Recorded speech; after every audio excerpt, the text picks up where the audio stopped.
พี่น้องกระเทียมก่อนเห็นบ่นี่คุดปลามึงหนึ่งนี่คุดโอ้ยเบิ่งดูอันนั้นคุดเมื่อวานเมื่อก่อนเมื่อซื่นเอามาตากไว้นี่คุดตรงเสาคุดเมื่อกี้นี่ละเบิ่งหัวมัน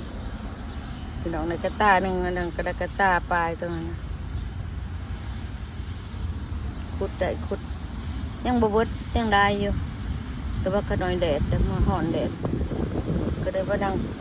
เช่าคุดเอากระตาเดียวก็พอก่อนพ่อเฒ่าเอ้ยมา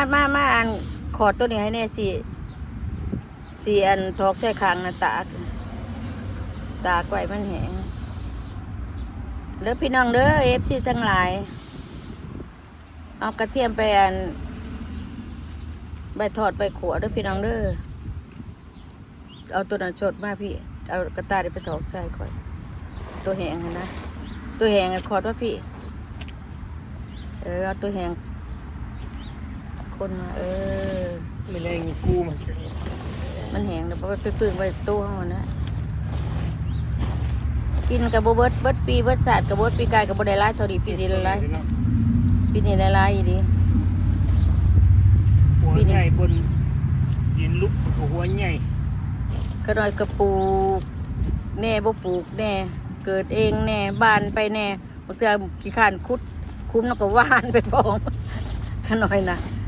เพราะว่าไม่ยังเมื่อยได้คุดคุ้มแต่นั้นคุดกับบริคุบด้วยนะเอาเชียมเนี่ยจุบลงบาดเดียวก็ใส่เดี๋ยวจุบลงบาดเดียวก็ใส่หลดแต่ว่ามันหักเมื่อยบาดเมื่อยเว้ยเอาถอกให้ในประตูมันเป็นยังคือดุ่งตัวนี้วะโอ้ยมันเป็นยังมันดุ่ง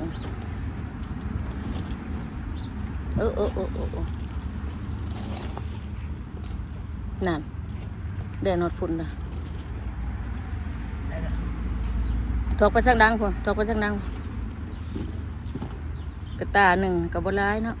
แต่ว่าหัวเดี๋ยวบ่อยเบาเนาะสาวเนาะกระไรเติบอยู่มันขีดินมันโน่นบ่เคลียร์ตรงไหนหรือยังบ่ได้เบิดยังสิได้ร้ายตาอยู่พี่น้องนี่2 ตาครึ่งตาหนึ่งกันยันร้ายเลยนี่กระตาหนึ่งขุดบางหนึ่งเนี่ยกระตาหนึ่งนี่ตัวนั้นนะนี่นะกระตานี่แหละขุดก็ได้นี่ตาหนึ่งกับครึ่ง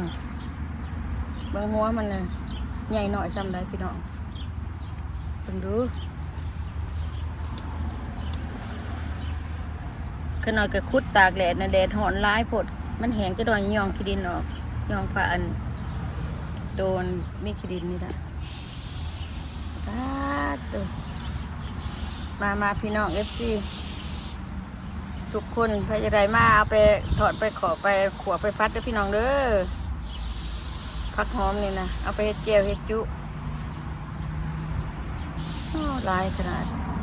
นี่ยังบ่ได้กุดเบิดดอกยังลายอยู่ก็หน่อยเมื่อยละมันแดดละกุดแต่เช้าคนนี้ก็2-3 ชั่วโมงกุดผู้เดียวเบิ่งเอาพี่น้องซื้อกระแพงเท่าไรพี่น้องเอ้ย3 หัวหรือ4 หัวนี่แหละ3 ดอนเก่าๆได้จำเลยหัวดอนได้พี่น้องแพงมาเอาเป็นเฮ็ดกินพี่น้องเฮ็ดสมเฮ็ดยัง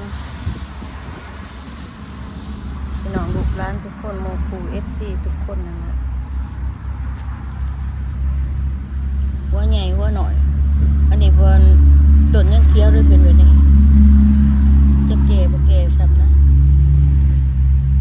ก็ขนาดสิกุดจุ่มหัวหน่อยก็ขนาดตัดหลอกมันแต่มันเดืองแต่มันลบบ่ได้ขนาดก็ได้พี่หนาสิบ่ตัดดอก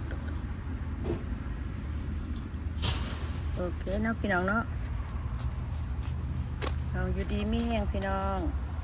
มาพายายได้เอาไปอันขัวไปพัดเกิดมาเอาน้ำกันพี่น้องไว้